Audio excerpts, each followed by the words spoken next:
बिस्मिल्लाहिर्रहमानिर्रहीम। अस्सलाम वालेकुम। Welcome to my channel recipes and remedies. कैसे हैं आप लोग?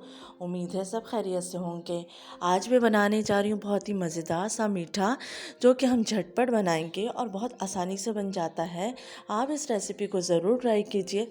इस मीठे को आप 5 से 10 मिनट में आराम से तैयार कर सकते हैं और अगर कोई गेस्ट आ जाए तो ये मीठा आप झटपट से सर्व कर सकते हैं।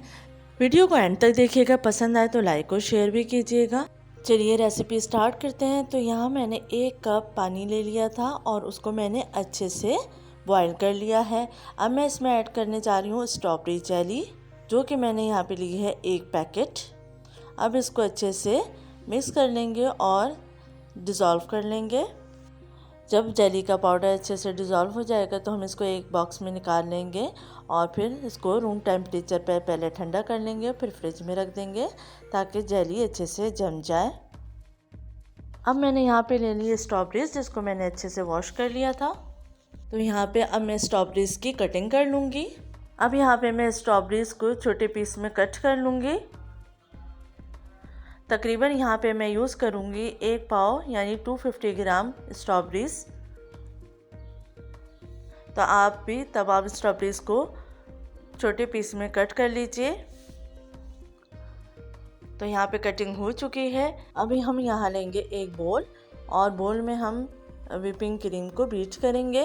तो यहाँ पे मैंने ले ली है व्हिपिंग क्रीम, जो कि आपको मैंने दिखा दी है। आप मिल्क पैक क्रीम भी यूज़ कर सकते हैं। ऑल पर क्रीम या मिल्क पैक क्रीम फीकी होती है तो उसमें आपको चीनी ऐड करने की ज़रूरत पड़ेगी, तो आप अपने अकॉर्डिंग टू टेस्ट आप चीनी ऐड कर सकते हैं। यहाँ मैंने क्रीम को अच्छे से बीट कर लिया है। इतना बीट करना है कि क्रीम थोड़ी सी थिक हो जाए, बहुत ज़्यादा थिक नहीं करना है आपको क्रीम को।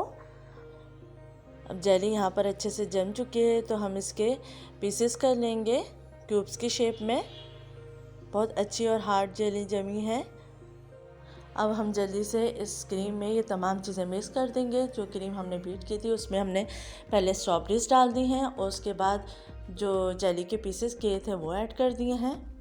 अब इन तमाम चीज़ों को अच्छे से मिक्स कर लेंगे। स्ट्रॉबेरीज और जेली की क्वांटिटी आप अपने हिसाब से ज़्यादा भी कर सकते हैं। अब हम इसको अच्छे से डेकोरेट कर लेंगे। मज़ेदार से ये स्ट्रॉबेरी डिलाइट तैयार हो चुका है। उम्मीद है आपको ये रेसिपी पसंद आएगी। अपना ख्याल रखिएगा, फीडबैक देना मत भूलिएगा। अल्लाह हाफ़िज़।